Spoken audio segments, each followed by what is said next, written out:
Meus alunos do oitavo ano, vamos começar mais uma aula. Nossa aula está dentro da matéria do capítulo 6.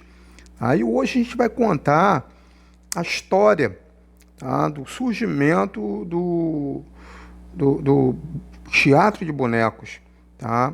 E dentro dessa aula a gente vai falar sobre o teatro de bonecos, vamos falar sobre a história do teatro de bonecos, seu surgimento e a sua evolução até os dias atuais. A nossa aula está baseada na página 35 do nosso livro, tá?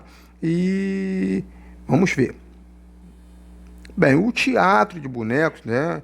A história do teatro de bonecos, ela é tão antiga quanto o próprio teatro tradicional, o teatro em que, em vez de boneco, usa-se atores, né? O teatro de forma tradicional.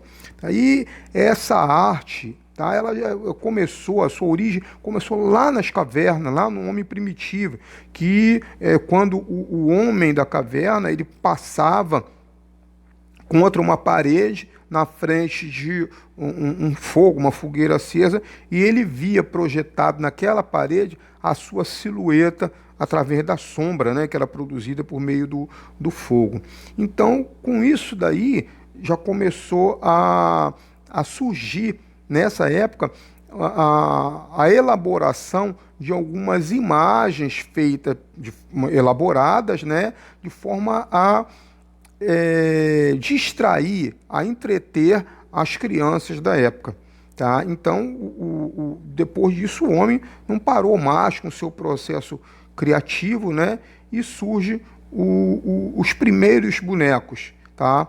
Os primeiros bonecos de teatro, eles foram feitos de barro. Era uma peça única, tá? E a cabeça, o tronco, os membros inferiores. E com o tempo, tá, começou a ser elaborado alguns exemplares com cabeças e membros separados e feitos separados, depois unidos, né? Bem, depois disso, como teatro mesmo, né? O teatro, como teatro surgiu no Oriente, mais especificamente em países como a China, Índia, Java e Indonésia.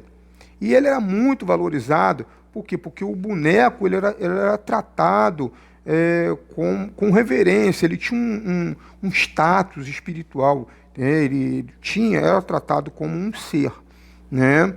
E eles eram dotados de poderes fantásticos, acreditava-se nisso, né? E eram criados com tantos bonecos, eles eram criados com tanta perfeição que eles pareciam seres vivos mesmo, em miniaturas. E muitas das vezes esse boneco ele era inspirado em seres reais. Bem, com o tempo, tá? Passado o tempo, esse boneco ele desembarcou na Europa, ele foi para a Europa, tá? E foi difundido por todo o continente europeu. E durante a Idade Média ele era utilizado para quê? Para evangelizar.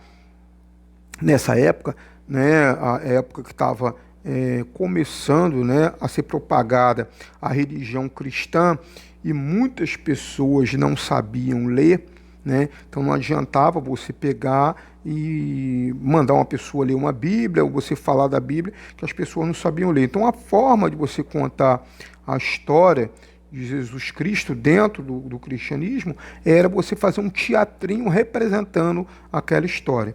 Tá? Então, para isso usou-se também o teatro de boneco. E esse teatro ele era exibido em locais públicos, tá? Em feiras, principalmente nas feiras e nos burgos, né? Os romanos, tá? Eles herdaram esse elemento cultural e também serviu muito para quê? Para a disseminação dessa forma de representação. Bem, o teatro boneco ele chegou nas terras americanas através do colonizador, né, o colonizador europeu, tanto na América do Norte quanto aqui na América do Sul, né? quando aconteceu aquele período chamado das Grandes Descobertas, né?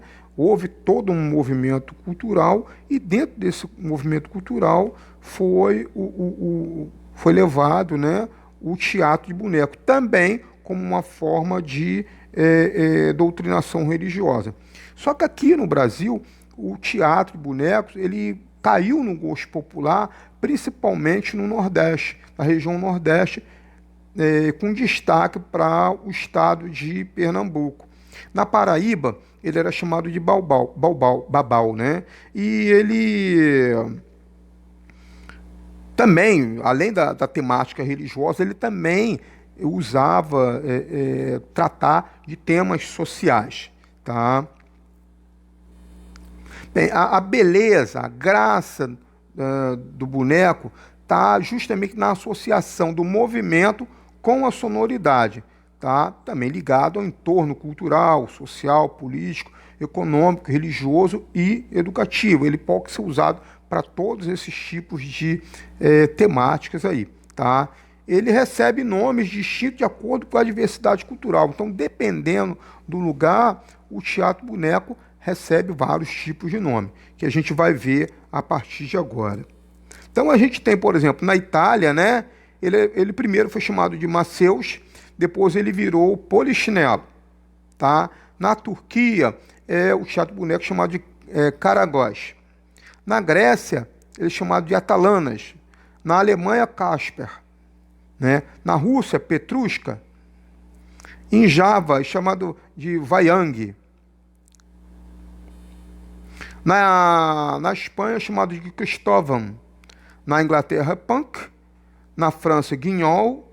Nos Estados Unidos, Muppet. E no Brasil, ele é chamado de Mamulengo. Tá?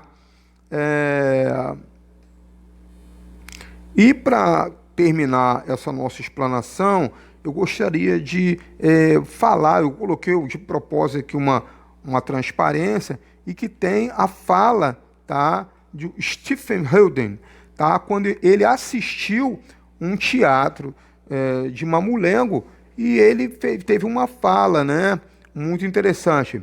Ao final da apresentação, sem palavras, fica a extraordinária sensação de que as figuras em miniatura são mais reais que os humanos. É a perfeição do boneco, tal, dá a impressão de que realmente são pessoas atuando no palco, mas só que em tamanho miniatura.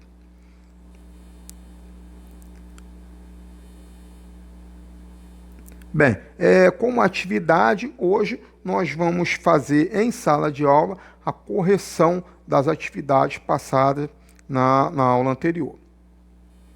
Eu fico por aqui, até a próxima aula e um abraço para vocês.